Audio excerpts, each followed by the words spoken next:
감사합니다. 오늘도 주님의 은혜 안에서 하루를 시작하고 또 하루를 마쳐갑니다. 오늘 성경 공부 시간을 우리에게 허락해 주셔서 감사합니다. 호세아를 통해서 절절히 끌으시는 하나님의 끓는 사랑을 배우고 또 알아가게 하시니 감사합니다. 호세아를 통한 하나님의 마음이 또 우리 인생 안에 여러 사람들의 고백과 섬김을 통해 또 우리에게 전달되고 있음을 기억합니다.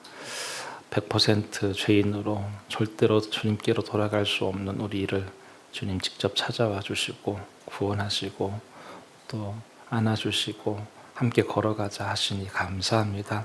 오늘도 말씀의 은혜를 허락하시길 원하며 예수님의 이름으로 기도합니다. 아멘. 네, 오늘 호세아 3장, 4장, 5장, 6장까지 이어가도록 하겠습니다. 장수는 많지만 분량은 그렇게 많지 않아서 충분히 가능할 것 같습니다. 계속해서 1장부터 3장까지 강의 안에도 있지만 하나님과 이스라엘의 관계를 주로 이제 남편과 아내의 관계로 설명하고 있죠. 이제 전반적으로 그 관계가 사랑에 기초한 관계죠.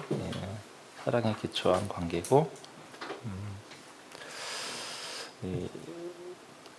도저히 용서할 수 없는, 회복될 수 없는 그런 관계로 치달았죠. 그래서 하나님께서는 그 관계를 율법의 조건으로는 더 이상 이제 회복할 수 없는 상황이죠. 법으로는 안 되는 이제 하나님의 정의의 정신에 의해서는.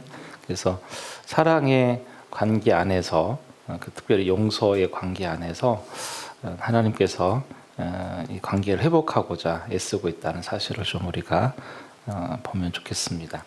오늘 3장도 짧지만 사실은 호세아 전체의 맥락을 잘 보여주는 단락입니다. 1절 한번 같이 읽어볼까요? 시작. 여호와께서 내게 이르시되 이스라엘 자손이 다른 신을 섬기고 건포도 과자를 즐기지라도 여호와가 그들을 사랑하나니 너는 또 가서 타인의 사랑을 받아 음녀가 된 그 여자를 사랑하라 하시기로. 그럼에도 사랑한다. 이제 호세아의 가장 핵심인데요. 여기 보면 이스라엘이 다른 신을 섬기죠. 다른 신을 섬깁니다. 건포도 떡, 건포도 과자를 즐긴다 이런 표현이 나오는데요. 이 건포도 떡 이 부분은 주로 신에게 바쳐지는 음식이죠. 신에게 바쳐지는 음식인데요. 이 신에게 바쳐지는 제물 이런 것들을 즐기고 있는 상태를 지금 설명하고 있습니다. 대개 떡 혹은 과자 이렇게 표현도 있지만 되게 이런 그 우상의 제물을 먹는 거는 되게 육체적이고 감각적인 모습을 좀 드러내죠. 여호와가 그를 사랑하다. 그렇게 즐길지라도 여호와가 그를 사랑하나니. 이게 좀 중요하죠. 그렇게 다른 신을 섬기는 이스라엘을 여전히 사랑하신다.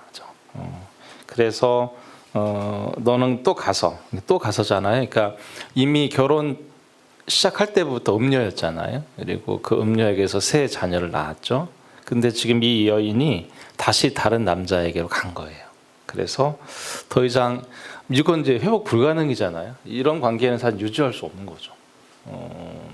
그런 음녀의 상황 안에서 그걸 감안하고 아내를 삼았는데 또 새 아이를 낳고 또 다른 남자에게로 갔으니까요. 이 관계는 사실 회복 불가능이거든요. 이 고멜의 관계에 남편의 사랑을 받고 있으면서도 불구하고 다시 이제 음부가 된 상황을 설명하고 있죠. 이런 부분들을 우리가 좀 이런 상태는 이제 더 이상 회복 불가능의 상태라는 사실을 좀 꼭 기억했으면 좋겠고요. 이러면 어떻게 해야 되느냐? 사실은 손 쓸 수가 없는 거죠. 그래서 2절이 중요합니다. 2절 가서 한번 보죠. 시작. 내가 은 15개와 보리 한 오멜 반으로 나를 위하여 그를 사고 있죠. 사랑하고가 아니라 사고. 깜짝이야. 2절 하나님이 호세아에게 명령을 하시죠. 그 간음한 다른 여자를 다른 남자를 사랑하는 여자에게 가서 은 15개와 보리 한 오멜 반으로 그 여인을 사와라. 근데 이 금액이 얼마냐? 은 30세겔이거든요. 여기 이제 보리 한 오멜 반을 합치면 은 30개인데 그 당시 노예의 값이라고 하겠습니다.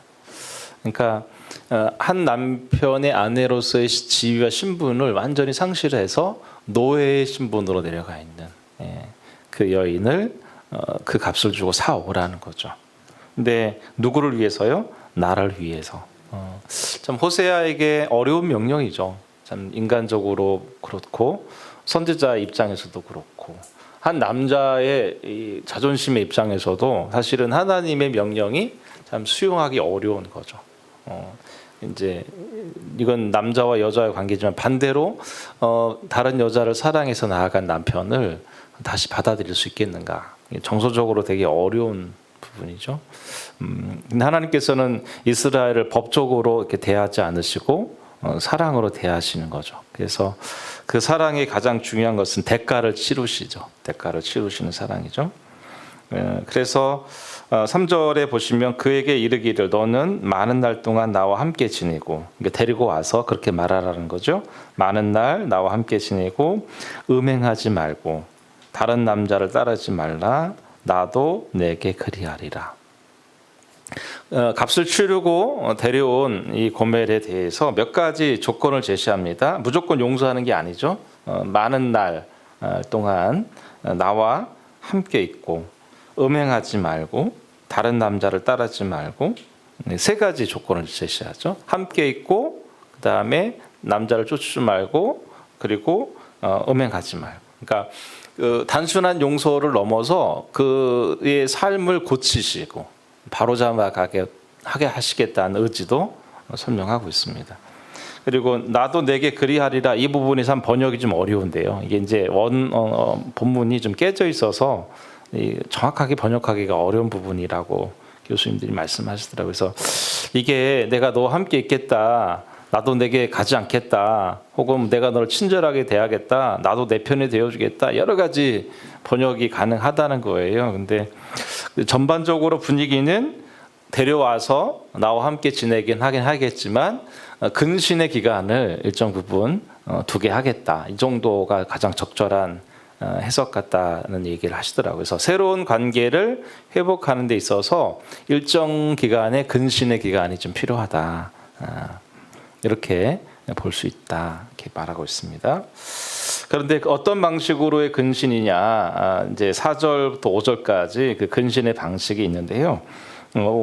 이스라엘 자손이 많은 날 동안에 왕도 없고 지도자도 없고 제사도 없고 주상도 없고 에봇도 없고 드라빔도 없이 지내다가 여러분 왕이 없는 기간, 왕이 없는 세상을 우리가 어떻게 해석할 수 있죠? 그 나라에 왕이 없다. 지도자가 없다. 이 말은 무슨 의미일까요? 다른 나라가 지배할 때가 그런 거죠. 예. 우리 지금 이스라엘의 지도자가 없고 이스라엘의 왕이 없어지는 시대는 다른 나라가 쳐들어와서 그 나라를 지배할 때 그 나라의 왕도 없고 지도자도 없는 상황이 되겠죠. 그러니까 아마도 이 부분은 포로 기간을 염두에 두고 있는 표현으로 보여진다는 거죠. 뿐만 아니라 제사도 주상도 그러니까 일정한 우상 숭배와 겹쳐진 혼합주의도 제거되고 에봇과 드라빔까지 그러니까 다 우상 숭배와 연결되어 있는 표현들이죠. 거기 특별히 드라빔 같은 경우는 그 창세기 31장에 라헬이 삼촌 자기 오라버니 라반의 집에서 나올 때 가져 나온 거잖아. 그게 드라빔 가정 수호신이잖아요. 보통 집에 안에 두는 작은 신들이죠. 네.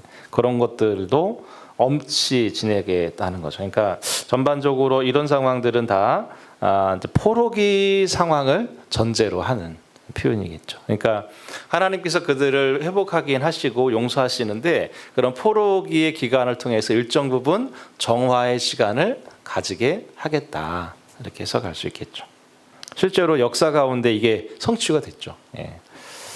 바벨론 70년의 기간은 왕도 없고 지도자도 없고 그런 우상 숭배도 없이 이제 완전한 정화의 기간으로 삼게 하셨죠. 자, 5절 같이 읽어보죠. 시작. 그 후에 이스라엘 자손이 돌아와서 그들의 하나님 여호와와 그들의 왕 다윗을 찾고 마지막 날에 여호와를 경외함으로 여호와와 그의 은총으로 나아가리라. 예. 그런 정화의 기간을 겪은 후에 그들이 하나님만 찾게 될 거다. 이런 거죠. 참 이게 이제 여기 다윗이 누구냐? 전반적으로 다윗의 왕가의 혈통을 이을 사람이죠.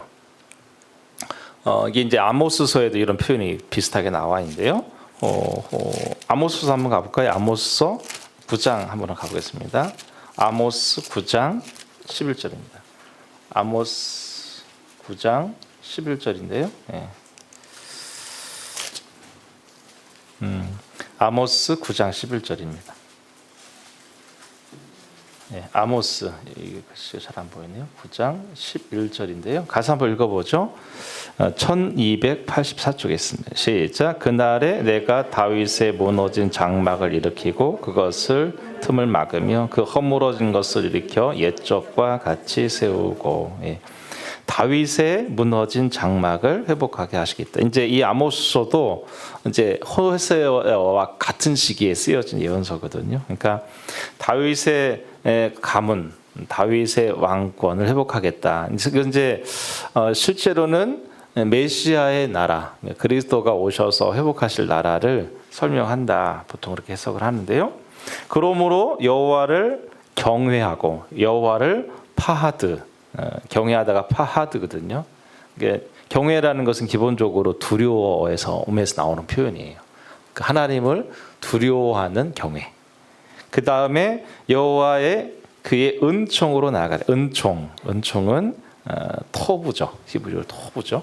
그 선하심, 하나님의 선하심. 그러니까 하나님을 두려워하는 것과 하나님의 선하심을 골고루 좀 경험하고 있는 거죠.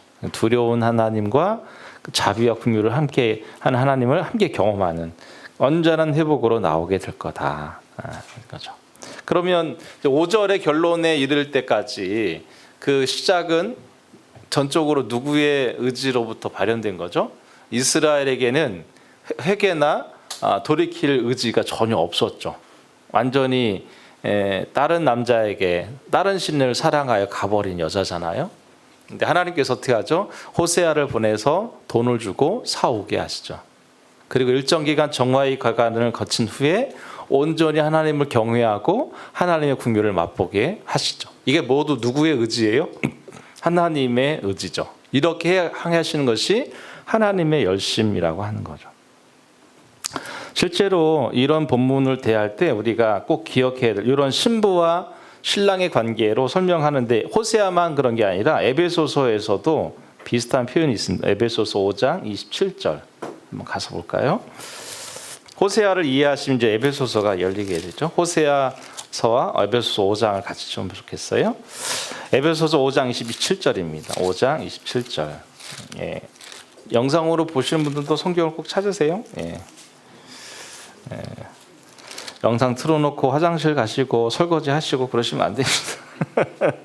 자, 제가 다 보고 있습니다. 자, 에베소서 5장으로 가보시면요. 5장 25절이에요. 거기 보면 이제 그리스도와 교회의 관계를 남편과 신부의 관계로, 아내의 관계로 설명하잖아요. 그게 바울이 그냥 쓰는 게 아니에요. 호세아를 근거로 하고 있는 거죠. 자 보세요. 25절에 남편들아 아내 사랑하기를 그리스도께서 교회를 사랑하시고 교회를 위해 자신을 주심같이 하라. 그렇죠? 그러니까 구약의 호세아 때는 돈을 주고 은 30세겔을 주고 사오게 하잖아요. 근데 신약에서는 그 대가를 뭘로 치르셨죠? 자기를 주셨죠. 자기를. 하나님의 아들 예수님이 자기 자신을 주심같이 교회를 사랑하셨죠. 근데 사랑하셔서 그 교회를 구원하실 뿐 아니라 그 다음이 중요해요. 26절에 보시면 물로 씻어 말씀으로 깨끗하게 하사 거룩하게 하시고. 그러니까 이 교회를 주님이 사랑하셔서 자기를 자기를 희생해서 대가를 치르시고 사 오셨는데 그냥 두는 게 아니라 거룩하게 하시겠다는 거예요. 깨끗하게 하시겠대요. 이 교회를 어떤 방식으로요? 물로 씻듯이. 뭘로 씻으신다고요? 말씀으로 거룩하게 하시는 거죠. 그러니까 교회를 거룩하게 한다. 그것은 단순히 교회의 거룩성의 회복은 어떤 선전이나 캠페인으로 되는 게 아니라 말씀으로 돌아갈 때, 말씀 앞에 우리가 정직하게 머무를 때 거룩성을 회복하는 거죠.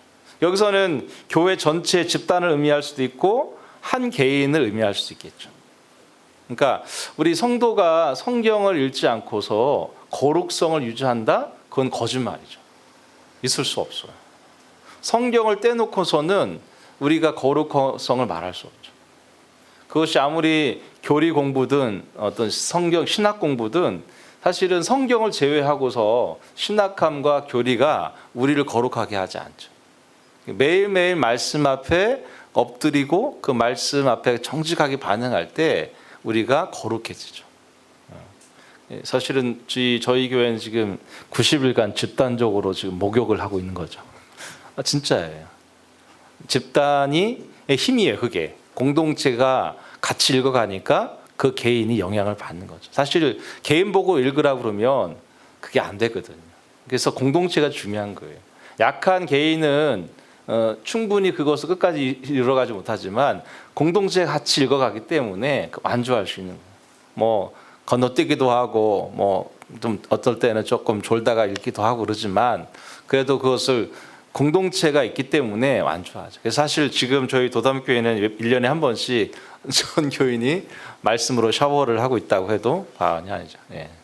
그게 여기 성경이 그렇잖아요. 곧 물로 씻어 말씀으로 깨끗하게 하시죠.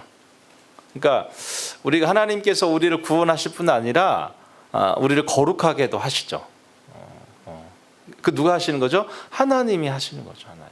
사실 오늘 여기 성경 공부 와 계시고 오전에도 한 10대 분 오셔서 같이 하시고 또 영상으로도 하시고 하시는데요. 사실 내가 성경 공부를 하고 싶어서 공부하러 가야지 내 의지로운 것 같아도 사실은 하나님이 부르신 거죠. 이끄신 거죠. 우리는 그 이끄심에 반응하고 순종했을 뿐이죠.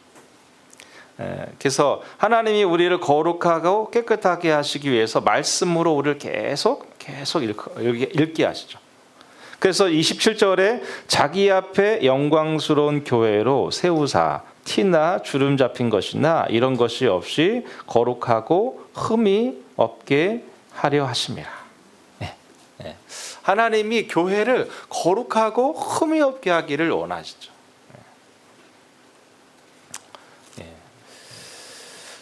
여러분 계속 하나님 앞에 거룩하고 흠이 없는 종으로 성화의 과정을 잘 걸어가시기를 바랍니다. 28절에 이와 같이 남편도 자기 아내 사랑하기를 자신과 같이 할지니 자기 아내를 사랑하는 자는 자기를 사랑하는 것이라. 이제 교회와 예수님의 이야기를 하다가 28절에 가정 안에 남편과 아내 이야기를 하다가 29절 가보세요. 같이 읽어봐요. 시작. 누구든지 언제나 자기 육체를 미워하지 않고 오직 양육하여 보호하기를 그리스도께서 교회에게 함과 같이 하나니. 이제 남편과 아내 이야기하다가 또 교회와 예수님의 이야기를 하죠. 예수님이 교회를 어떻게 하신대요? 양육하고 보호하신대요. 그와 같이 남편도 아내를 양육하고 보호하라는 거죠. 근데 그 모티브는 어디서 온 거예요? 예수님이 교회를 양육하고 보호하시는 거죠. 그러니까 교회를 양육하게 하고 교회를 보호하는 건 목회자나 성도가 아니라 천적으로 하나님께서 그리스도께서 교회를 보호하시고 양육하시죠. 그러니까 저보고 성경 읽으라고 목사님이 좀 이상하다고 그러지 말고 저를 통해서 주께서 우리 교회로 말씀을 읽게 하시는 거죠. 이렇게 쏙 빠져나가야지. 교회를 양육하고 보호하시는 것은요 천적으로 예수님이죠. 목회자는 그러면 그 왜 있는 거냐? 그렇게 목회자는 주님의 양육과 보호하심을 드러내고 안내하는 정도죠. 실제로는 예수님이 다 해 가시는 거죠. 그래서 이 30절에 사람이 부모를 떠나 아내와 합함 같이 둘이 한 육체가 될 거다. 근데 32절 가보세요. 이 비밀이 크도다. 나는 그리스도와 교회에 대하여 말한다. 그러므로 너희도 아내 사랑하기를 자신과 같이 하고 아내도 자기 남편을 존경해라. 그러니까 근데 참 너무 놀라운 건요. 가정 안에서 아내로서 남편을 존경하고 복종하는 것이 그리스도께 복종하는 것과 연결되어 있어요. 반대로 남편으로서 아내를 자기 몸처럼 사랑하는 것이 그리스도가 교회를 사랑하는 것을 배우는 현장이죠. 그래서 두 가지가 따로 떨어져 있지 않습니다. 가정이라고 하는 울타리와 교회와 그리스도의 관계를 다 연동되어 있죠. 그래서 여러분, 그래서 하나님 안에서의 우리의 삶은 영적으로나 육적으로나 분리되어 있지 않습니다. 일분법이 없어요. 다 온전한 회복을 이루어가는 거죠. 여러분, 이것이 호세아가 주장한 것이고 바울이 그것을 구속사적으로 재해석해서 에베소서에서 말씀하고 있죠. 그러면 여러분, 오늘 주님이 우리를 위해 자기 몸을 희생하실 뿐 아니라 우리를 거룩하게 하시고 우리를 양육하고 보호하신 분이 예수님이시죠. 참 이 일을 우리가 좀 계속 경험해 가기를 간절히 소망합니다. 아멘. 4장으로 갈까요? 호세아서 4장으로 가보시면 이제 1절부터 3절까지 같이 한번 읽어볼게요. 시작. 이스라엘 자손들아 여호와의 말씀을 들으라. 여호와께서 이 땅 주민과 논쟁하시나니 이 땅에는 진실도 없고 인애도 없고 하나님을 아는 지식도 없고 오직 저주와 속임과 살인과 도둑질과 간음뿐이요 포악하여 피가 피를 뒤이음이라. 그러므로 이 땅이 슬퍼하며 거기 사는 자와 들짐승과 공중에 나는 새가 다 쇠잔할 것이요 바다의 고기도 없어지리라. 하나님께서 이스라엘 백성과 지금 논쟁하신다고 되어 있죠. 논쟁이라는 표현은 법적인 용어예요. 그러니까 고소고발하셨다. 하나님이 이스라엘을 고발하고 고소하신 거예요. 몇 가지 제목으로 고소하셨냐면요. 여기 보니까 너희에게 진실도 없고 인애도 없고 하나님을 아는 지식도 없다. 이 세 가지 결핍에 대해서 주님께서 지적하시죠. 진실이라고 하는 히브리어 에메트죠. 에메트는 하나님의 속성으로서 말과 행동의 신실함을 말해요. 그 진실이죠. 그러니까 진실은 하나님의 속성에서 나오죠. 에메트. 그러면 인애, 헤세드는 뭘까요? 헤세드는 바로 하나님과 인간 사이, 인간과 인간 사이에도 필요한 전적인 공율과 자비를 말하죠. 이것도 하나님의 속성이죠. 그다음에 하나님 아는 지식, 이 지식은요 히브리어로 다아트인데요. 이것은 직접적이고도 구체적인 경험. 그러니까 지식이라고 하는 것이 이론적 학습이 아니라 내 실존 안에서 구체적으로 경험된 지식을 말해요. 그래서 하나님을 아는 지식은 강의 시간에 배운 지식이 아니라 내 일상 안에서 경험되어진 지식을 말해요. 포함되어 있어요. 이 세 가지가 지금 이스라엘 백성이 문제라는 거예요. 이 세 가지가 없어서 이스라엘이 지금 망하고 있다는 거예요. 진실도 없고 인애도 없고 여호와를 아는 지식도 없고. 사실은 이 세 가지가 오늘 우리 그리스도인의 존재 이유이기도 해요. 하나님이 이 세 가지를 지금 고발하셨다는 얘기는 이 세 가지가 우리 인생에게도 중요한 영적 지점이라는 거죠. 돈이 있고 없고가 문제가 아니라, 그리고 건강이 있고 없고의 문제가 아니라, 인맥이 많고 적고의 문제가 아니라, 하나님이 우리에게 보고 계신 요소는 너에게 진실하냐, 너가 인애가 있느냐, 너가 하나님 아는 지식이 있냐, 이 세 가지를 지켜보신다는 거죠. 근데 이스라엘에게는 이 세 가지가 없다는 거예요. 심각한 문제죠. 근데 이 세 가지가 없어서 이 세 가지의 결핍으로 어떤 문제가 생겼느냐? 2절 말씀해 보시면 저주, 그리고 피가 뒤이어 오고요. 간음, 살인, 도둑질, 포악 이런 표현이죠. 이게 주로 어디에 나오는 표현이죠? 신명기 6에 나오죠. 10계명에 나오죠. 6계명의 살인, 7계명의 간음, 8계명, 9계명 다 여기에 해당하는 것. 그러니까 진실도 없고 인애도 없고 하나님 아는 지식이 없는 사회가 어떤 사회냐? 10계명이 깨어진 세상을 말하죠. 그러니까 오늘 우리의 시대도 마찬가지죠. 피가 피를 부르죠. 그건 무슨 말입니까? 정의와 공의가 없고 힘의 논리가 작동하는 세상, 약육강식의 세상을 말하죠. 그러니까 인간관계가 다 헤어진다는 거예요. 하나님에 대한 진실, 인애, 지식이 없으면 인간의 공동체가 다 깨어지는 상황을 말하죠. 네. 뿐만 아니라 세 번째는 뭐 어떤 얘기입니까? 3절에 이 땅에 슬퍼하며 거기 사는 자와 들짐승과 공중에 나는 새와 바다의 고기까지 없어지죠. 그러니까 이거 뭐예요? 생태계가 피조세계까지 고통을 받는 거죠. 그러니까 하나님에 대한 지식과 그 인애와 진실이 깨어지면 인간 사회의 관계, 공동체가 허물어질 뿐 아니라 피조세계까지 다 망가지고 있죠. 우리가 지금 그걸 보고 있죠. 네. 아마도 지구 온난화로 인해서 아마 몇 년 안에 우리가 생각할 수 없는 기후 위기를 경험하게 될 거라는 것이 모두가 다 예상하고 있는 바죠. 이미 우리는 지금 겪고 있고 지금 중국에는 한 도시 전체가 물에 잠겨 있다고 해요. 기상 이변들이 곳곳에서 일어나고 있고 저희 처형이 좀 강원도 고성에서 농사를 짓는데 모내기를 하는데 저쪽에 눈이 오고 모내기 하는데 눈 왔대요. 좀 이상하지 않습니까? 네. 좀 뭔가 이상한 것 같아요. 네. 그러니까 다 인간의 죄악이 세상 인간 사회를 이렇게 허물었을 뿐 아니라 생태계까지 지금 다 파괴하고 있죠. 더 이상 아마 거스를 수 없을 만큼 다 망가져서 힘든 상황인 것 같습니다. 자, 이럴 때 근데 이런 문제들이 지금 생겼는데 이게 어디서부터 문제냐? 하나님이 조금 더 공격적으로 얘기해 가시는데요. 4절부터 10절까지인데 거기 먼저 4절 5절 같이 읽어볼까요? 시작. 그러나 어떤 사람이든지 다투지도 말며 책망하지도 말라. 내 백성들이 제사장과 다투는 자처럼 되었습니다. 너는 낮에 넘어지겠고 너와 함께 있는 자는 선지자는 밤에 넘어지리라. 내가 내 어머니를 멸하리라. 네.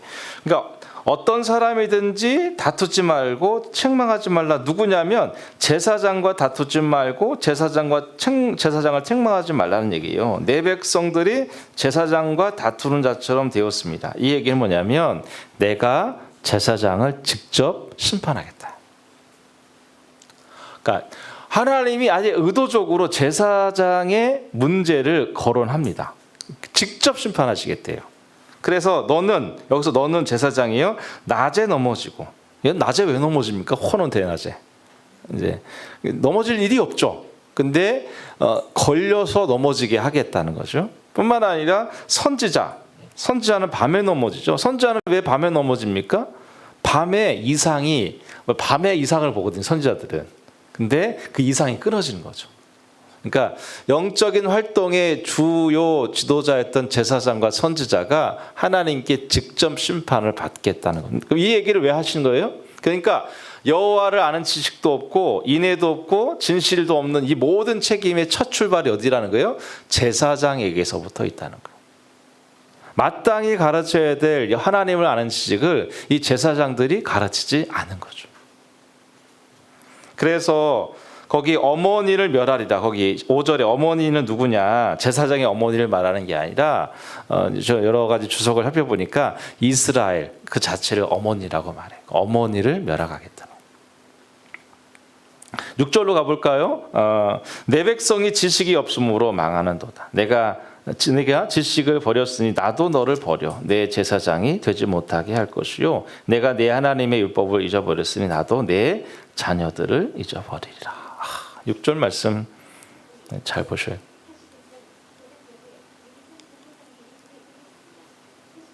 네네. 예? 예. 여기 보면 내 백성이 지식이 없음으로 망했다. 그러니까 여러분 돈이 없어 망하는 거예요? 네, 아니죠. 건강이 없어서 망하는 거예요? 아니죠. 실력이 없어서 망하는 거? 아니에요. 여러분 그리스도인이 망하는 이유는 여호와를 아는 지식이 없어서 망해요. 교회가 왜 망해요? 다음 세대가 없어서요? 헌금이 없어서요? 건물이 없어서요? 아니에요. 여호와를 아는 지식이 없는 교회는 망하는 거예요. 사실 지구상에 존재하는 교회 중에 영원한 교회는 없습니다. 예수님으로부터 지금까지 교회는 생성하고 성장하고 소멸했죠. 한국 교회 안에서도 지금 200년 넘는 교회가 없죠. 예. 교회는 영속적이지 않습니다. 다 태어나고 성장하고 소멸하죠. 근데 언제 소멸합니까? 하나님을 아는 지식이 약화될 때 망하죠. 그들이 내 지식을 버려서 나도 너를 버리고 제사장 되지 못하게 할 것이며 내가 내 하나님 여호와 하나님의 율법을 잊었으니. 그러면 하나님을 아는 지식의 가장 중요한 첫 출발이 뭐냐? 율법을 아는 데서부터. 그러니까 말씀을 배우고 익히는 데로부터 하나님을 아는 지식이 시작되는 거죠. 그래야 그 말씀을 묵상하고 내 삶에 적용해 갈 때 그 적용이 실천이 되어질 때 경험되겠죠. 그래서 하나님을 아는 지식이 온전해지는 거죠. 근데 그 출발은 율법을 익히고 배우고 학습하는 데로부터 시작하죠. 근데 이 일을 누가 등한시한 거예요? 제사장이 등한시한 거죠. 자신도 율법을 버렸을 뿐 아니라 자기의 자녀, 즉 이스라엘 백성들을 가르치지 않은 거죠. 그래서 그들이 여호와라는 지식도 없고 인애도 없고 진실도 없게 되는데 그 첫 가장 큰 책임이 바로 제사장에게 있는 거죠. 그들은 7절에 보세요. 그들은 번성할수록 내게 범죄하니 내가 그들의 영화를 변하여 욕이 되게 하리라. 그들은 번성할수록 범죄했대요. 번성이 어떤 번성을 말할까요?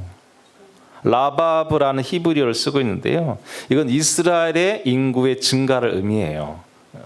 일단은 인구의 증가인데요. 근데 이 제사장이 이 문제는 이 인구가 증가하면, 즉 증가하면서 무엇이 또 번성하냐면 인구수가 증가되면 뭐가 증가됩니까? 제사에 참여하는 제사자의 수가 증가하겠죠. 그럼 제사자의 수가 증가하면 어떻게 되겠습니까? 제물의 양도 늘어나겠죠. 제물의 양이 늘어나면 어떻게 되겠습니까? 제사장이 부자가 되겠죠. 이런 도식이 형성이 되죠. 그러면 일반적으로 인구의 증가보다 더 중요한 증가가 필요합니다. 뭐가 증가해야 돼요? 죄인이 훨씬 더 많이 증가해야. 그 뒤에 7절 말씀처럼 그들이 번성할수록 범죄하고 영화를 변하여 욕이 되게 하며 8절 그들이 내 백성의 속죄 제물을 먹고 그 마음을 그들의 죄악에 두었도다. 제사장들이 왜 문제였느냐? 여로보암 2세 때잖아요. 호세아가 그때 국가적으로 가장 잘 살 때였다고 그랬잖아요. 영토가 확장되고 군사력이 강화되고 경제력이 부흥할 때였죠. 이스라엘 북이스라엘 전체가 다 국민 총소득이 다 GDP가 다 성장했어요. 그래서 다 잘 살았어요. 그러니까 사람들이 어떻게 합니까? 죄를 더 짓죠. 죄를 더 많이 지으니까 죄인들이 더 뭘 하겠어요? 재물을 더 많이 바치겠죠. 재물을 더 많이 바치니까 어떻게 했습니까? 제사장이 부유해지겠죠. 그 얘기예요. 7절, 8절이. 그러니까 제사장은 원래 죄를 제거하고 죄를 없이 하는 사람이어야 되는데 어느새 이 제사장들은 백성들로부터 죄를 방조하고 죄를 꼬집지 않아서 백성들이 더 많은 죄를 짓게 하면서 오히려 속죄 제물을 더 바치게 해서 자신이 부유하게 된 거죠. 여러분, 한국 교회도 마찬가지죠. 사실 교회가 그냥 예배를 잘 드리면, 주일 성수를 잘하면, 11조 정도 잘하면 그 사람은 어떤 교인으로 여겨요? 훌륭한 교인으로 여기죠. 제가 질문할게요. 11조를 드리는 게 쉬울까요? 내 삶을 온전히 주님께 드리는 게 쉬울까요? 11조가 훨씬 쉽죠. 여러분, 헌금을 드리는 게 일정 부분의 헌금을 드리는 게 쉬워요? 아니면 내 삶을 온전히 하나님의 뜻에 맡기는 게 쉬워요? 헌금이 훨씬 쉽습니다. 그냥 10분의 1만 드리면 되잖아요. 10분의 9는 내 뜻대로 해도 되죠. 하나님이 원하시는 거는 10분의 1이 아니에요. 10분의 10 전체를 원하시죠. 내 삶을 원하시죠. 내 삶의 주도권을 주님께 내려놓기를 원하시죠. 여러분, 성령 충만하다는 말은 은사적인 말이 아니라고 말씀드렸죠. 그 성령이 온전히 우리를 통치하는 상태를 성령의 충만함이죠. 오늘 아침 말씀에도 고넬료에게 베드로가 이 이방인과 유대인은 절대로 만날 수 없는 사이라고 말씀드렸죠. 근데 이 사이를 누가 이끄셨어요? 성령께서 이끄셨죠. 성령이 충만한 건 성령의 이끄심에 순복하는 상태를 성령 충만해요. 얼마간의 돈을 드리고 내 양심을 보상받는 그 정도 수준으로는 온전한 하나님의 백성이라고 할 수가 없죠. 그래서 제가 가급적 교회에서 헌금설교, 헌금을 강요하거나 이런 걸 가급적 하지 않는 이유가 한국교회 성도들은 일정한 양의 헌금을 드리고 내가 할 일을 다 했다고 생각해요. 면피용 헌금을 드리죠. 하나님이 우리에게 면피용 헌금을 원하실까요? 아니에요. 하나님 다 아세요. 우리 마음의 중심. 그런 헌금은 하나님이 안 받으시죠. 교회 재정에 이름은 올라가 있을지라도 하나님에게 기록되어 있지는 않아요. 이게 이 당시의 문제이고 우리의 문제이기도 해요. 보세요. 제사장들은 율법을 가르쳐서 죄를 아예 짓지 않게 해야 되는데 그러면 헌금이 줄잖아요. 그러니까 안 가르쳐요. 죄를 더 짓게 만들어요. 제사 제도만 잘 가르치고 제사만 얘기하는 거예요. 그러면 또 죄를 짓고 또 예물 갖다 바치고 죄 짓고 예물 갖다 바치고 자연스럽게 제사장은 부자가 되겠죠. 예, 그저 11조하고 주일 성수하면 훌륭한 교인이라고 가르치면 안 됩니다. 그건 정말 하나님의 뜻을 오도한 거죠. 예. 그런데 이 일을 제사장만 그렇게 원했을까요? 백성들도 원했을까요? 백성들도 원했어요. 9절 말씀 보세요. 장차는 백성이나 제사장이라 동일함이라.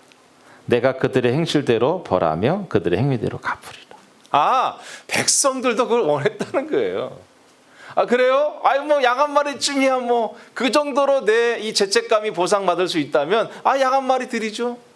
내가 그렇게 양 한 마리 드리고 내가 한 1000마리 벌을 수 있는데 뭐 나쁜 방식으로 양 한 마리 드리는 거야 아무것도 아니죠.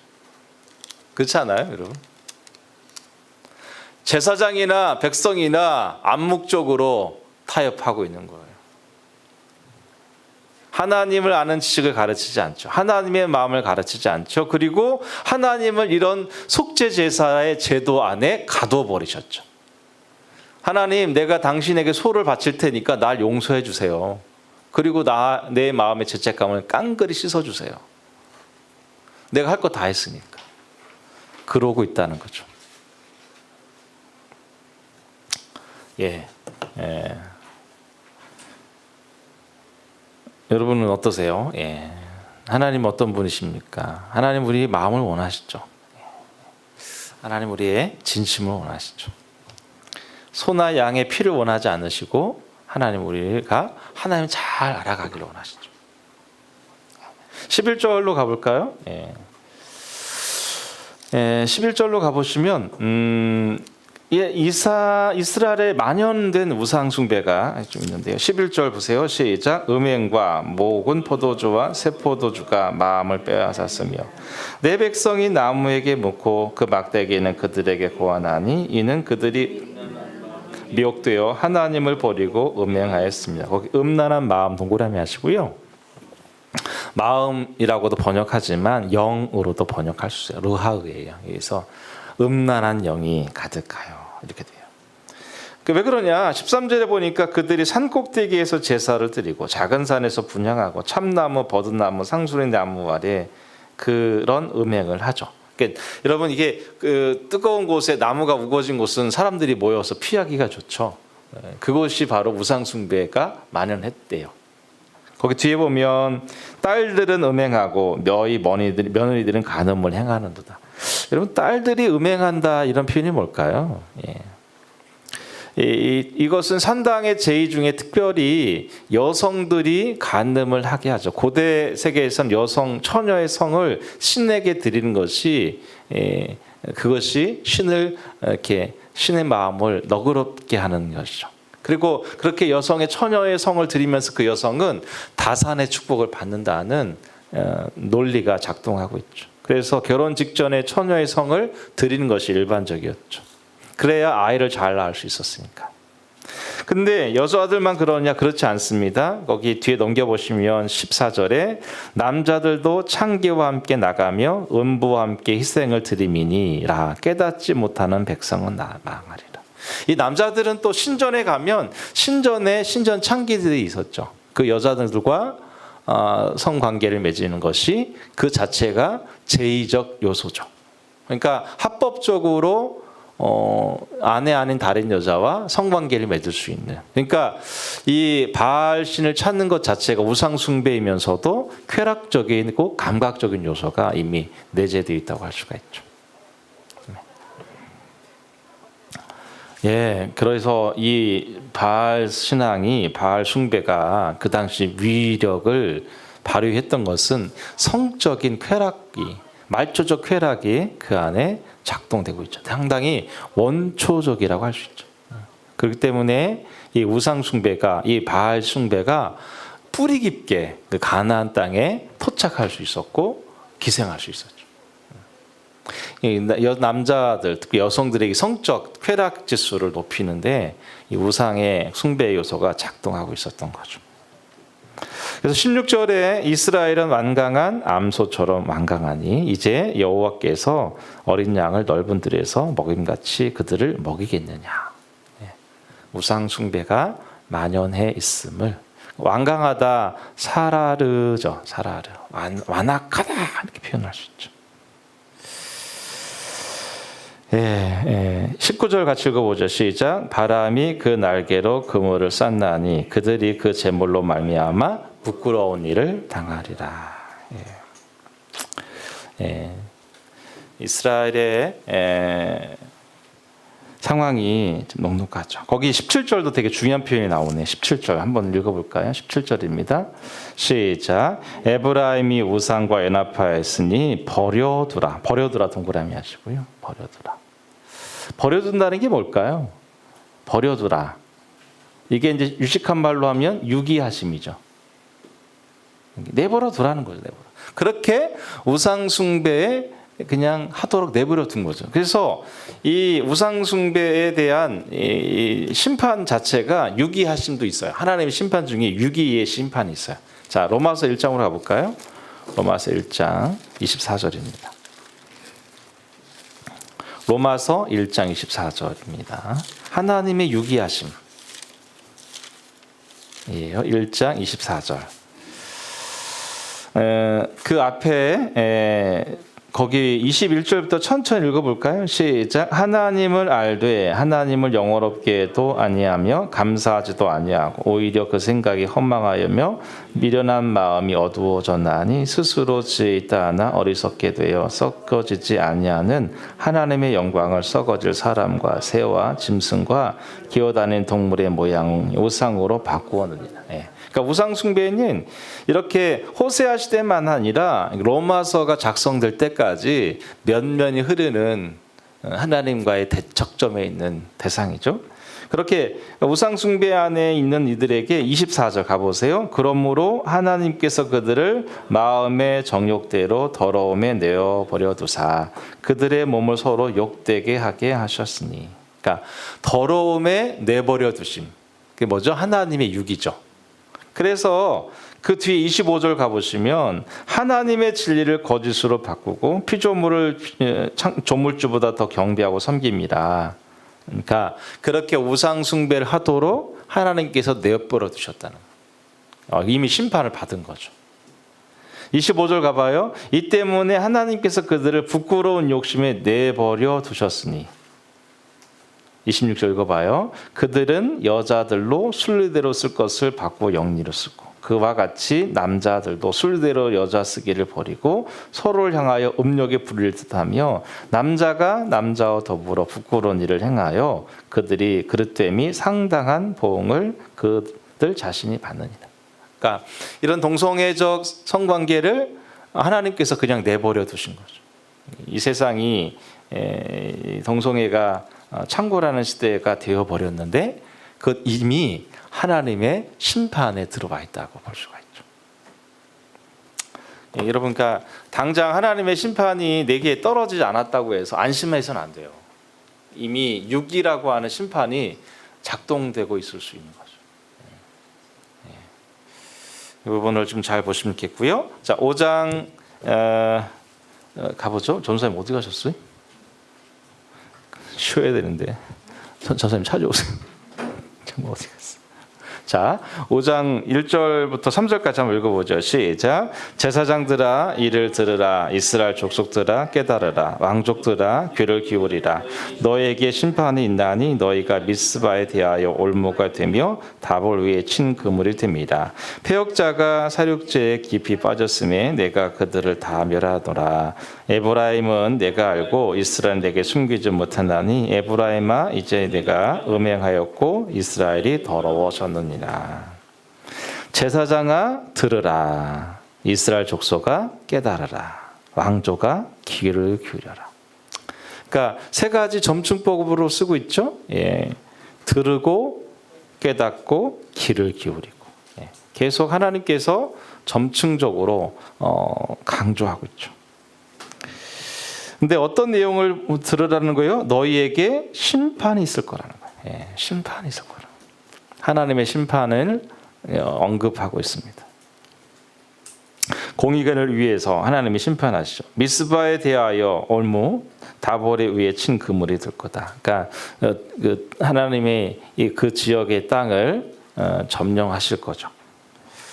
에브라임은 내가 알고 이스라엘 내게 숨기지 못하나니 에브라임아 이제 내가 음행하였고 이스라엘이 더러워졌다. 그러니까 거기 사륙죄에다 동고를 하면 하시고 사륙죄에 깊이 빠졌다. 사륙은 학살과 연결되어 있습니다.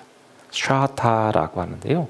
학살입니다. 학살. 그러니까 이스라엘 안에 이런 음행과 우상 숭배의 어떤 부분에 있어서 사륙, 특히 살해, 집단 학살이 자행된 부분이 있었던 것으로 보여져. 그래서 더 이상 이 징계를 미룰 수 없다는 거예요. 더 이상 나빠지지 않도록 주께서 너희들에게 심판을 행하시겠다 이렇게 말씀하시죠. 심판을 받기 전에 5분간 쉬도록 하겠습니다.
네, 시작할까요?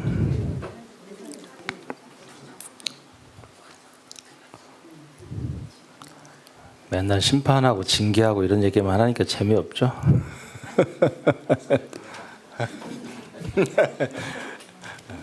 듣기 좋은 소리도 매 한두 번이지 계속 심판하고 이게 네, 그렇죠.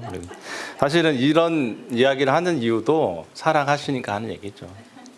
그리고 궁극적으로는 그렇게 되게 하겠다 하시는 의지를 표현하시는 거니까 사랑의 관점에서 읽어가시면 될 것 같아요. 어쨌든 예언자 호세아는 현 시대에 대한 하나님께서 허락하시고 전달한 메시지를 전해야 되는 상황이니까, 그러나 이런 지적과 징계도 하나님의 오래 참으심의 발현이다, 그렇게 좀 이해해 주시면 좋겠습니다. 자, 이제 4절, 5절, 6절, 7절 여기도 이제 우상 숭배에 대한 경고인데요. 아유, 참 읽을 때마다 좀 속이 메어집니다. 야, 정말 이렇게 인간이 악한가 싶기도 한데요. 4절에 보면 그들의 행위가 그들로 자기 하나님에게 돌아가지 못하게 하나니 이는 음란한 마음이 그 속에 있어 여호와를 알지 못하는 까닭이라. 그러니까 그들의 행위로는 도저히 하나님께로 돌아갈 수 없는 거예요. 그러니까 회개할 가능성이 101%도 없는 거예요. 0.001%도 없는 거예요. 그러니까 이런 말씀을 들 때마다 정말 식겁하는 이유가 뭐냐면, 어떤 악이든지 그 악을 계속 반복적으로 악을 짓잖아요. 그러면요 습관이 돼요. 습관이 되어버리면 고치기가 어려운 거예요. 그러니까 제가 예전에 배드민턴 레슨을 할 때 그 강사분이 이제 그 처음부터 휘두르는 거 안 가르치더라고요. 스텝부터 가르치더라고요. 이 스텝이 모든 이 구기 종목의 기초라는 거예요. 탁구든 테니스든 배드민턴이든 야구든 이 발 하체가 훨씬 더 중요하다는. 그래서 왔다 갔다 계속 일로 주고 절로 주고 일로 주고 절로 주고. 내가 지금 배드민턴 배우다가 진짜 토하기도 하고 욕도 몇 번 했어요. 이래. 근데 제가 어느 게 부목사인 걸 알아버렸어요, 이 인간이. 잘 숨기고 있었는데 그 레슨을 받던 그 배드민턴 동호회 거기 집사님 한 분이 계셨는데 어느 날 안 오던 분이 그날 목사님 여기서 들떡났어요. 그래가지고 그 레슨 강사분이 목사님이셨어요? 나 권사님 아들인데. 그러면서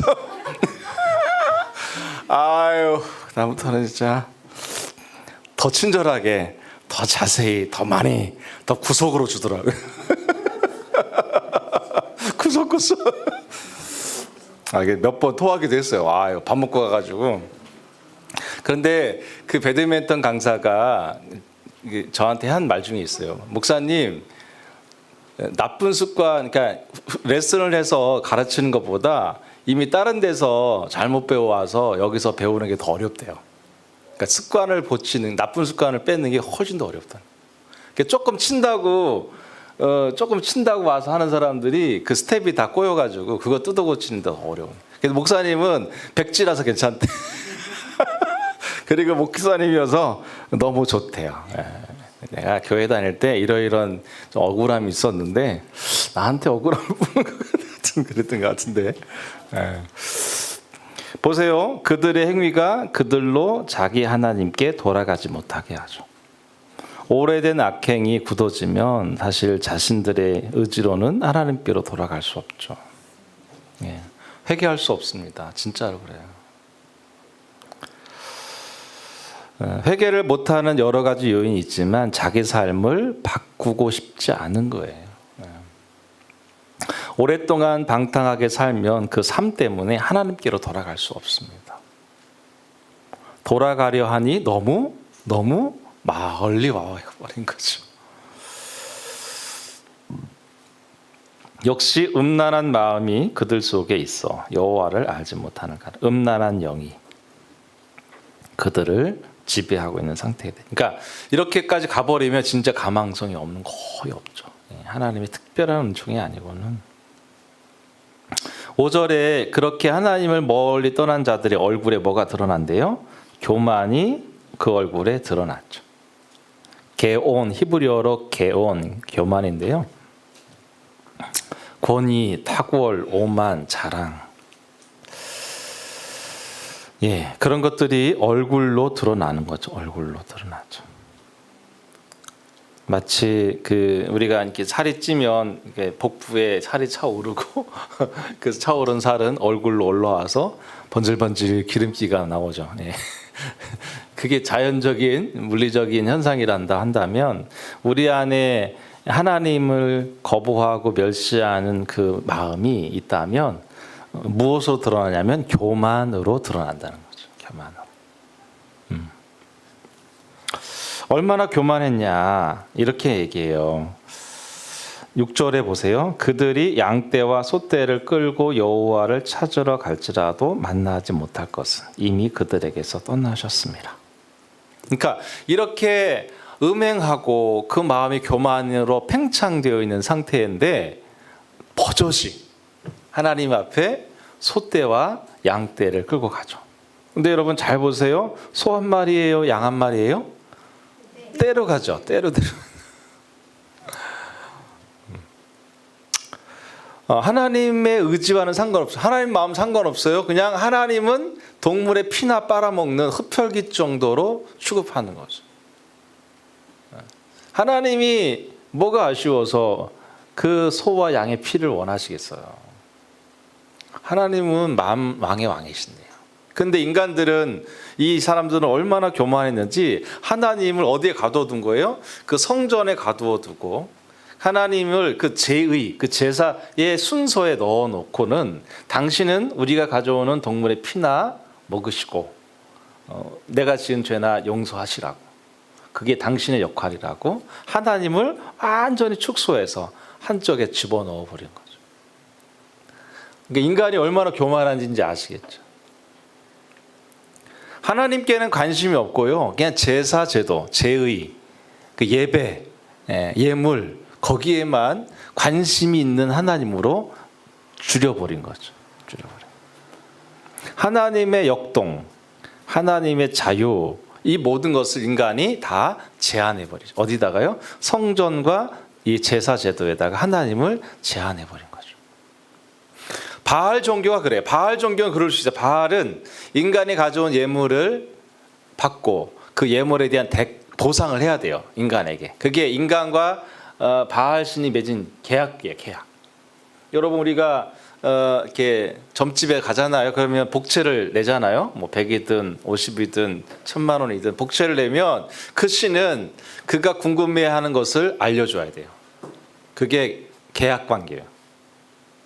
그래서 신은 인간이 조정하죠. 사실은. 인간이 복채를 드리는 거에 따라서 신은 작동하니까요. 인간이 신을 움직일 수 있죠. 근데 하나님은 인간이 움직일 수 있어요? 없어요? 없죠. 근데 이스라엘 백성은 그렇게 해버렸다는 거예요. 하나님을 제한하고 하나님을 움직일 수 있다고 믿은 거죠. 하나님에게는 그에게 허락하신 이 예배, 제의 제도는 하나의 통로인데 인간이 그 하나님의 그 통로에 가둬버렸죠. 소떼를 끌고 가고 양떼를 끌고 갔지만 회개할 마음도 없고 신실함도 없는 거죠. 여러분 이렇게 되면 사실은 심각해집니다. 사실은 우리 이 현대 교회에도 이런 문제가 가득하죠. 가득하죠. 예, 뭐 저희 모교 얘기를 해서 죄송하긴 하지만 모교에 가면 건물에 이제 그 이름이 붙어 있습니다. 이상조 기념관. 어느 강의를 가시면 어느 교회 누구 권사님 실, 누구 장로님 방. 이렇게 헌금하신 분들의 이름이 이렇게 새겨져 있죠. 네. 뭐 상징적인 의미도 있고요. 또 어떤 교회 학교를 빛낸 분들이고 학교를 헌신한 분이니까 그럴 수 있지만 썩 좋아 보이진 않죠. 하나님의 학교인데 사람의 이름이 자꾸 드러나는 것은 별로 안 좋죠. 또 그것을 이용하고 그것을 은근히 바라는 경우도 있죠. 예전에 저는 그 모교회 목사님께서 저는 그때가 그게 참 좋았어요. 감사헌금 하면 봉투 이렇게 누구 집사 감사헌금, 뭐 이사 감사, 그게 이제 그 헌금 봉투 읽어주는 시간 예배 시간에 있었어요. 여러분 교회는 없으셨나요? 네. 다 있었구나. 아유. 근데 뭐 좋은 점도 있고 뭐 장단점 있긴 하겠지만, 근데 어쨌든 헌금을 드릴 수 없는 분들의 아픔도 있고 또 그게 여러 가지 헌금을 관리하는 측면에서 공개적으로 하기 때문에 헌금의 유실을 사고를 줄일 수 있는 장점도 있죠. 네. 근데 왜냐면 옛날 교회에서는 헌금이 많이 유실됐습니다.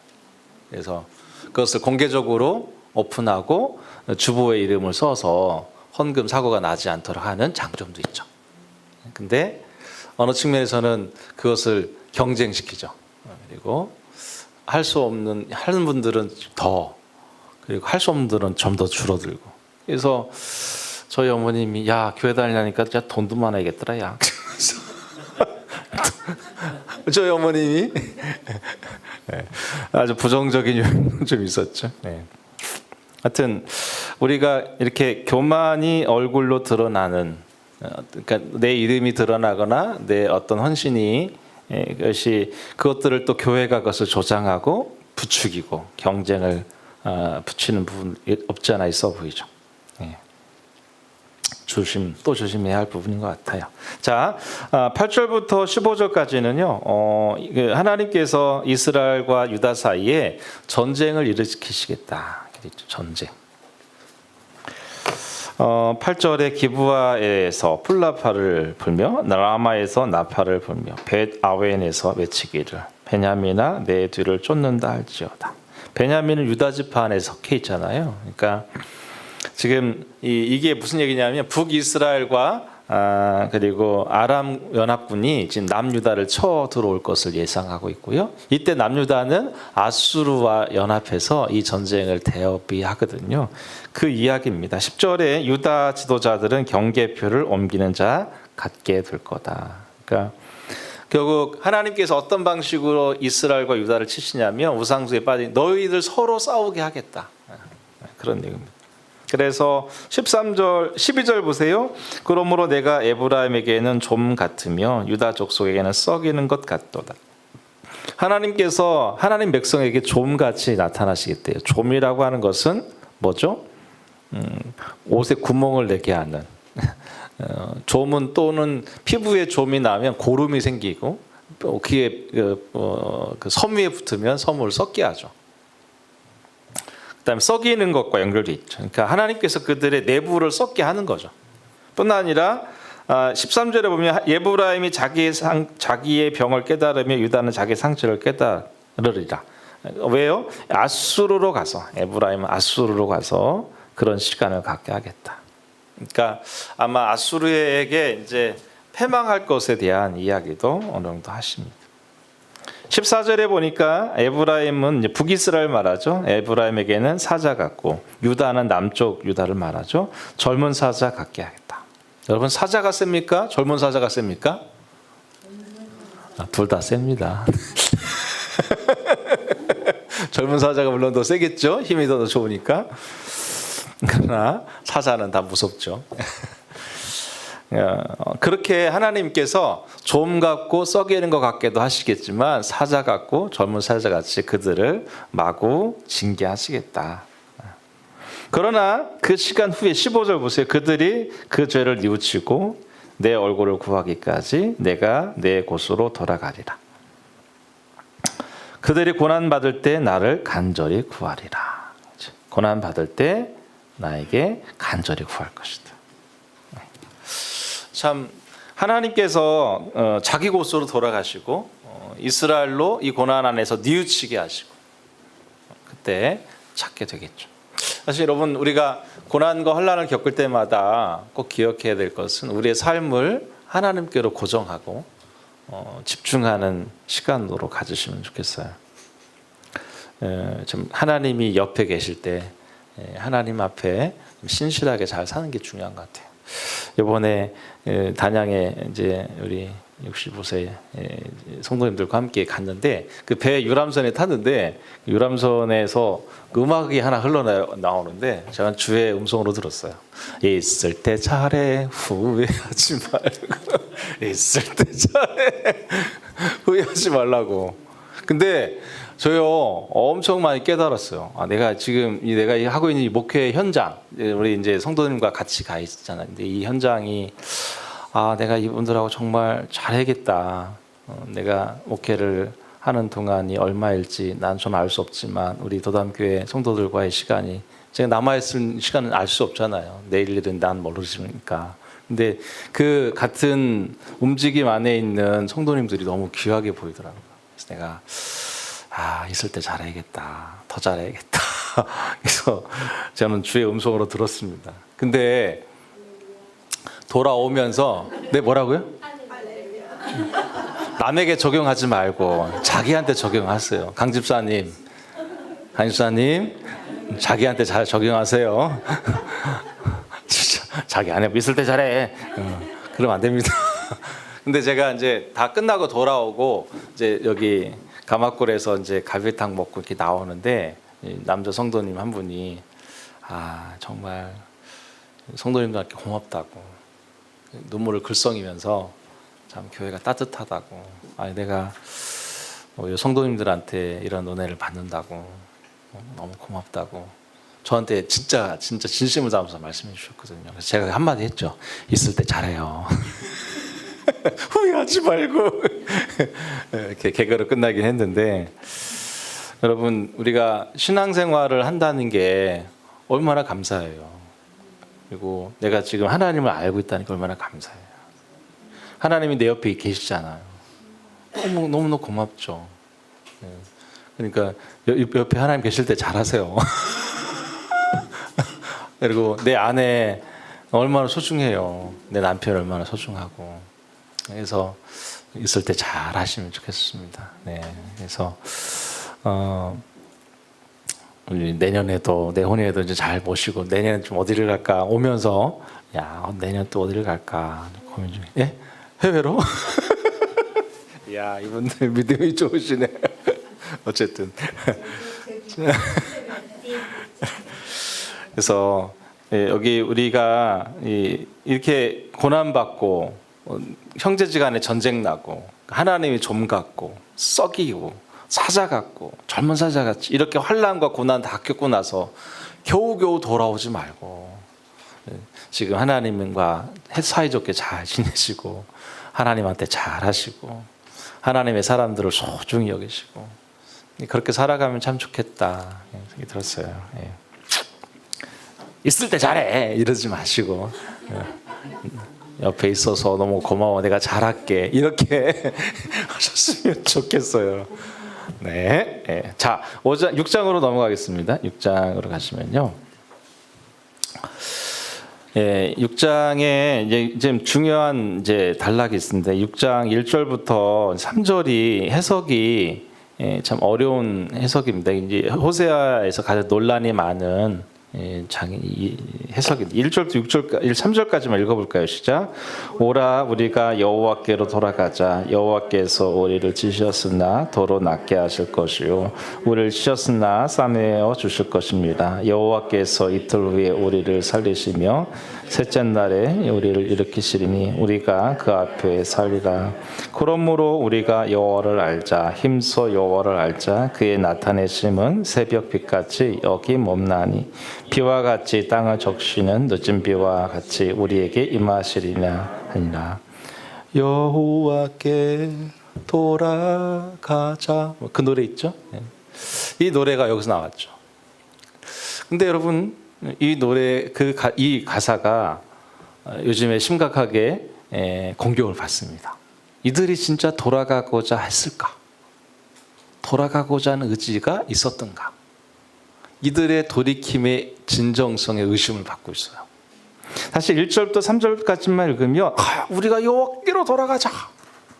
우리를 찌셨으나 낫게 하실 것이고 우리를 치셨으나 싸매어 줄 것이다.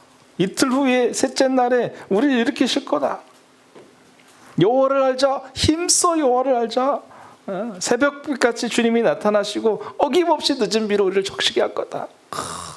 희망찬 엄청난 신앙의 고백처럼 보여지는데 과연 그런가요? 왜 그렇습니까? 4절 때문에 그래요. 이들이 이스라엘이 하나님께로 돌아가겠다고 그렇게 고소하는데요, 고백하는데 하나님이 4절에 뭐 어떻게 반응하세요? 시작. 에브라임아 내가 내게 어떻게 하랴? 유다야 내가 내게 어떻게 하랴? 너희 인애가 아침 구름이나 쉬없어지는 이슬 같도다. 내가 어떻게 하겠냐? 아니 돌아오겠다고 하면 너무 반가운 일이 아니에요. 근데 하나님이 어떻게 하세요? 내가 어떻게 하랴? 너희 인애가 뭐예요? 아침 구름이나 쉬없어지는 이슬 같도다. 진짜 너희 돌아오는 거 맞아? 돌아올 마음 있는 거 사실이야? 하나님이 지금 의심하고 있죠. 이들이 회개하겠다고 하는데 하나님이 지금 고민하고 계신 거예요. 진짜 저놈들이 돌아오려고 하는 게 맞나? 여러분 왜 그런 의심을 받냐? 이들이요 돌아오겠다고 하는데요 전제가 있습니다. 철저한 회개가 없어요. 1절부터 3절을 보시면 그들이 돌아가고자 하는 목적이 뭡니까? 찢으셨으나 낫게 하실 것이요 치셨으나 싸매어 줄 것이다. 이들이 가고자 하는 목적은 낫게 하고자 하심, 낫고자 하고자 한 마음, 싸매임을 받고자 하는 마음, 비가 필요한 마음, 그리고 뭡니까? 그 앞에서 살리리라. 그러니까 살려주실 거라는, 그러니까 이른 비 늦은 비, 그리고 싸매심과 낫게 하심, 이걸 목적으로 돌아가자는 거예요. 그러니까 이들에게서는 회개가 없는 회복만을 얘기하고 있는 거예요. 회개가 없는 회복만을 말하고 있는 거죠. 우리가 회복이란 말 요즘 참 많이 쓰죠. 근데 회복. 낫게 하시고 싸매주시고 이른 비와 늦은 비, 은총을 구하는데요. 그 전제가 있습니다. 철저한 회개가 필요하죠. 이들에게는 철저한 회개가 지금 결여되어 있다는 게, 하나님께서 너희들의 그 인애가 아침 구름과 쉬없어지는 이슬 같다. 5절. 그러므로 내가 선지자들로 그들로 치고 내 입의 말로 그들을 죽였노니 내 심판은 비처럼 나온다.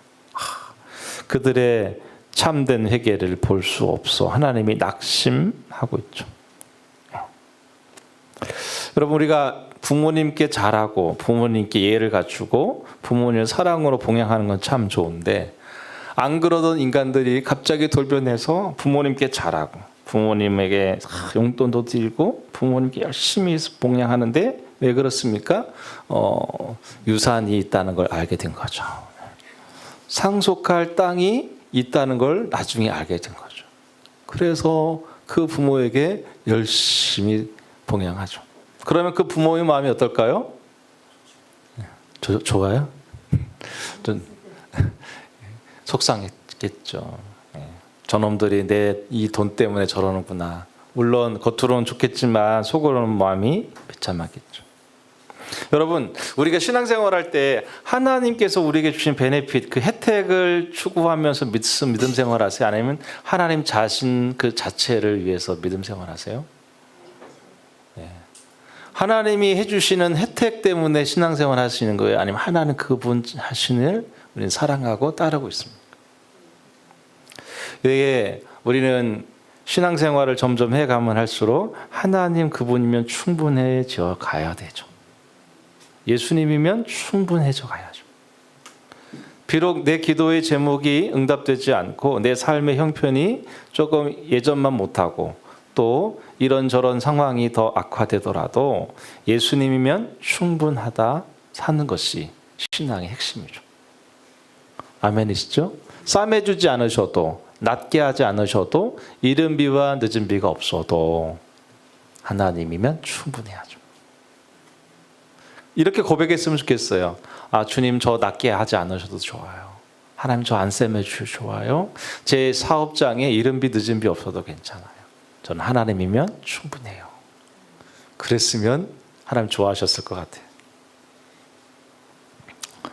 돈 때문에 하나님의 어떤 베네핏 때문에 좋아하는 게 아니라 하나님 그분 자체를 사랑하고 그분을 신뢰하며 사는 거죠.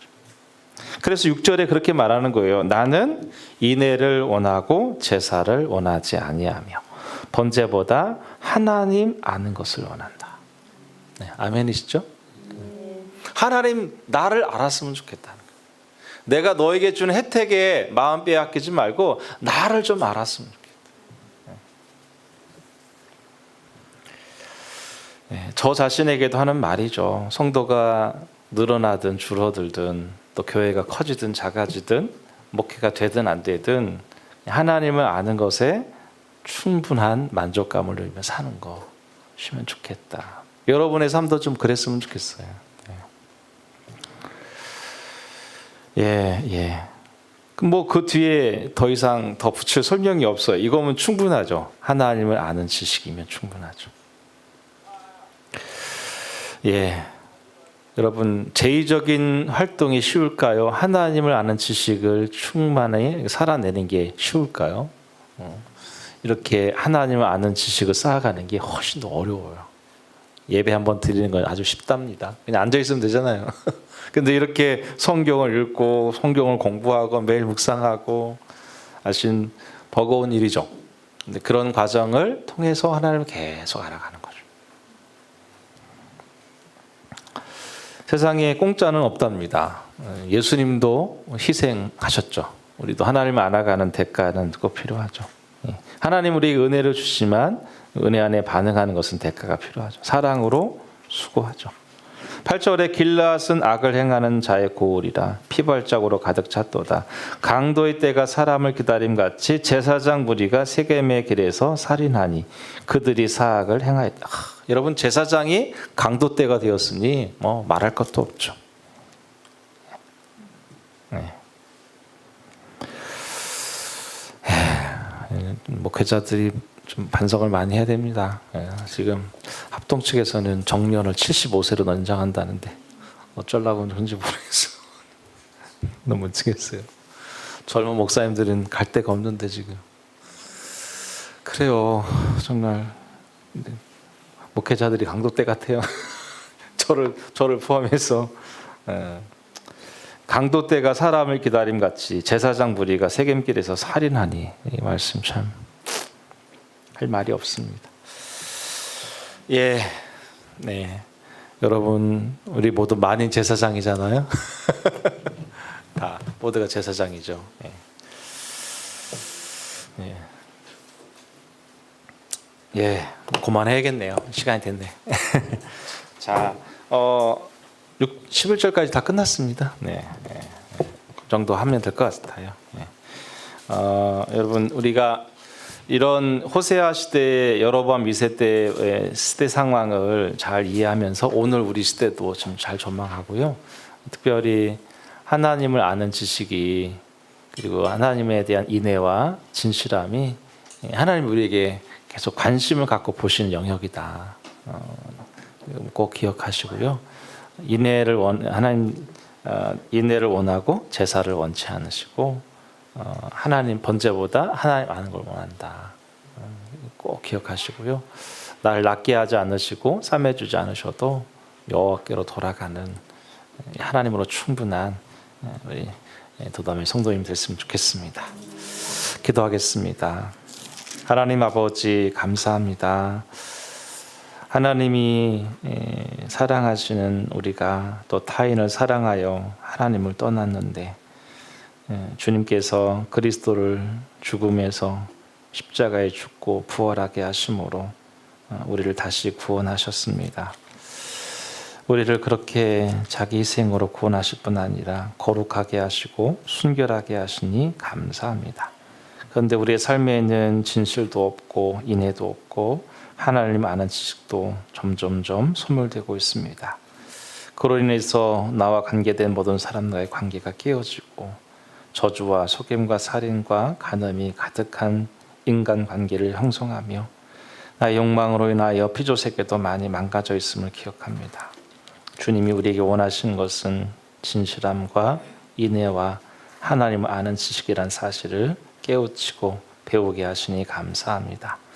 우리를 싸매주지 않으시고 우리를 낮게 하지 않으셔도 항상 여호와께로 돌아가며 여호와 하나님 한 분으로 만족한 삶을 살게 하여 주옵소서. 다시금 나는 인애를 원하고 제사를 원치 않으며 번제보다 하나님 아는 것을 원한다고 하시니 말씀을 신뢰하고 하나님 아는 지식 안에 충만해져 가게 하여 주옵소서. 예수님의 이름으로 기도드립니다. 아멘. 마치겠습니다.